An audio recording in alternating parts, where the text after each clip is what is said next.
So, been having a parasitic draw problem, which is why you can see the PDC covers off, because every time I stop my truck, that little 20 amp fuse says fuel pump.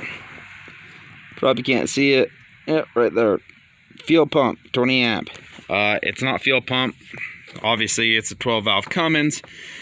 I've been having a problem trying to find out where in the hell this fuse goes. So if I pull that fuse out and my truck's running, or if I start it without it, it'll start just fine.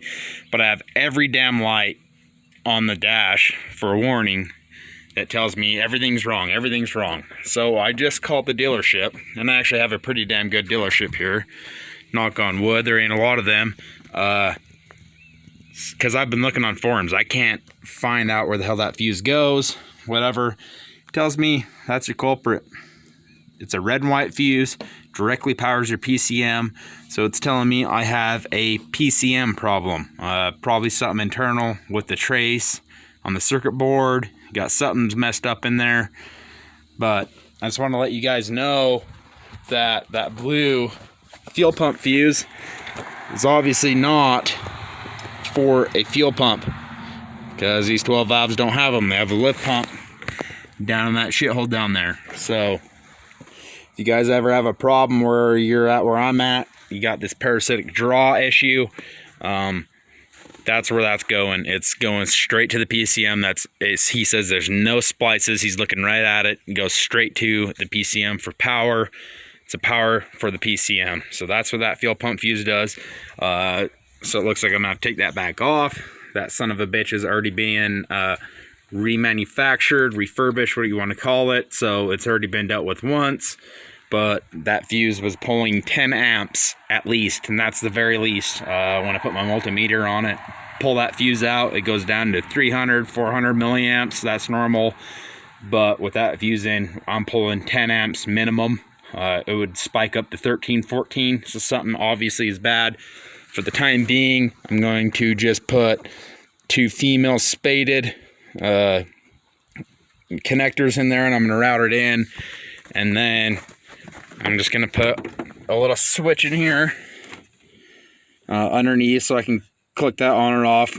You know, if I sit for 12 hours, it's fine. That'll start right up. But if it sits for 24, 36, 48 hours, it's pulled too much amperage to get this old Cummins started. 520,000 miles on it, stock engine. But I will put an inline fuse in there, so it's still 20 amp fused, and I'll just click it off when, I'm done. I'm not going to drive it because I don't drive it much anymore. Kind of sits here. As you can see, I have to have this damn battery charger on it all the time. And it's just a pain in the ass, especially when you want to go somewhere. It might sit for a couple days, and then you got to pop your hood, get in here and look and pull that fuse out. And they're not like a bladed fuse. You can't just pull them out with some needle noses. They're a little bit of a bitch. I mean, they're not impossible, but so yeah, that blue fuel pump fuse goes to that PCM over there. That's strictly PCM power. It doesn't do anything else. There's nothing else for that circuit to do. It's strictly to power the PCM. So if you got some weird stuff going on, your batteries are dying, you can't figure it out, I would take a look at that damn blue fuse. I have a feeling something like this happened already, or that thing wouldn't have been remanufactured. It says right on it, I know you guys can't see it, it says remanufactured in 2014. So it's already been replaced. This is a 97.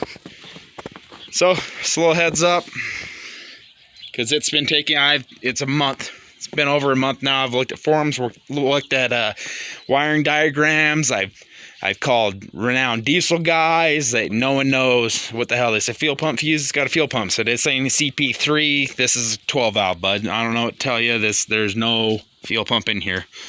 But hopefully this helps you guys. A little damn blue fuse down there. Yeah, you like that overspray from the previous owner spraying his truck.